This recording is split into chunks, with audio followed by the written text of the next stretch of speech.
Public की क्या opinion रही और इस स्टे के बाद मुसलमानों में कैसी प्रतिक्रिया रही? क्या उस अभियान में बीजेपी को कोई सफलता मिली जिस मकसद से ये कानून वो लाना चाहते थे? देखिए, थोड़ा तरसा के जो है निर्णय आया है और ये कहा जा सकता है कि डीएम के अधिकार पर कोर्ट ने रोक तो लगा दी है। एक ये राहत भरा काम किया है। दूसरा, अभी अशरफ साहब ये कह रहे थे कि वब बाई यूजर वाला जो मामला है इस पर कोई निर्णय ना आने से वो बहुत निराश हैं।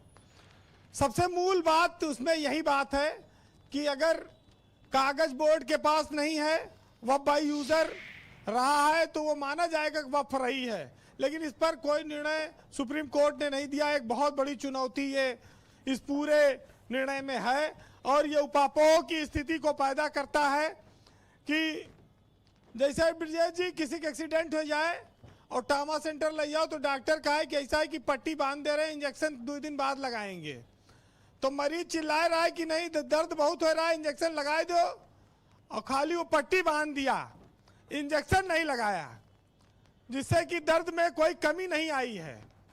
तो ये एक बड़ी समस्या है। तो आधा अधूरा कई बार निर्णय जब आता है तो लोगों को काफी निराशा देता है। 4 धाराओं को स्थगित किया है सुप्रीम कोर्ट ने। अब चूंकि देखिए, डीएम अगर निर्णय करेगा कि यह संपत्ति वफ है कि नहीं, तो डीएम को तो सरकार कभी भी हटा सकती है। अगर डीएम सरकार की बात नहीं मानेगा तो सचिवालय में फाइल्ड होएगा, उसको कहे सरकार जैसा कहेगी वैसा करना पड़ेगा।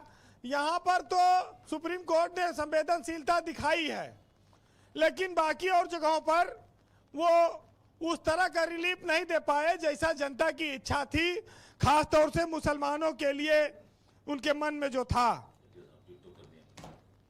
अब एक बात और आती है कि आसिम बकार साहब भी वक्फ के कानून का काफी विरोध करते थे और उत्तर प्रदेश वक्फ बोर्ड के चेयरमैन के भ्रष्टाचार की भी काफी बात करते थे, लेकिन जुफर फारूकी इनके पार्टी के शीर्ष नेता के भाई से जाके वहां मिलाए हैदराबाद में, और उसके बाद अब इनके सामने बोलने के लिए ज्यादा कुछ बचा नहीं। तो वक्फ कानून पर वो देश के बहुसंख्यक मुसलमानों की बात तो करते हैं, लेकिन उत्तर प्रदेश जैसे बड़े बोर्ड में जहां 20 साल से एक आदमी लूट खा रहा है, तमाम भ्रष्टाचार के आरोप है, उनके नेता उनके साथ फोटो खिंचाते हैं और उनको वाहवाही देते हैं, शाबाशी देते हैं, संरक्षण देते हैं। तो मुसलमानों के सामने बड़ी सारी चुनौतियां हैं कि उनके नेताओं द्वारा ही वक्फ संपत्तियों को लूटा जा रहा है। बुजुर्गों ने, मुस्लिम बुजुर्गों ने बड़ी उदारता के साथ अपनी जमीनें, अपनी संपत्तियां गरीबों के कल्याण और भलाई के लिए वक्फ को दी थी। सरकार ने जब देखा कि इसका दुरुपयोग हो रहा है तब वो इसमें कानून लेकर आई थी, लेकिन हर जगह हर साख पे बैठा है तो शुद्धता की गारंटी नहीं है। तो उसमें ये सब बातें हैं ब्रजेश जी। अब ट्रिब्यूनल के थोड़ा अधिकार बढ़ाए हैं, हाई कोर्ट के फैसले तक किसी के लिए कोई टाइटल बदला नहीं जाएगा जमीन कब्जे का, ये भी सुप्रीम कोर्ट ने किया है। तो कुछ चीजें हैं जो अच्छी हैं और पूरी मांग तो पूरी नहीं हुई है, लेकिन मुसलमान इतने में भी काफी संतुष्ट हो सकता है, क्योंकि जहां कुछ नहीं था वहां कुछ तो मिला है। कहाँ संतुष्ट हैं? अशरफ भाई को देख लो, वकार साहब को देख लो, सुबह संतुष्ट है, शाम होते होते पता नहीं क्या हो गया। देखिए सरकार, देखिए जब भाई गुड़ नदियों गुड़ जैसी बात तो करो, तो गुड़ जैसी बात तो की सुप्रीम कोर्ट ने, पूरा गुड़ नहीं दिया है।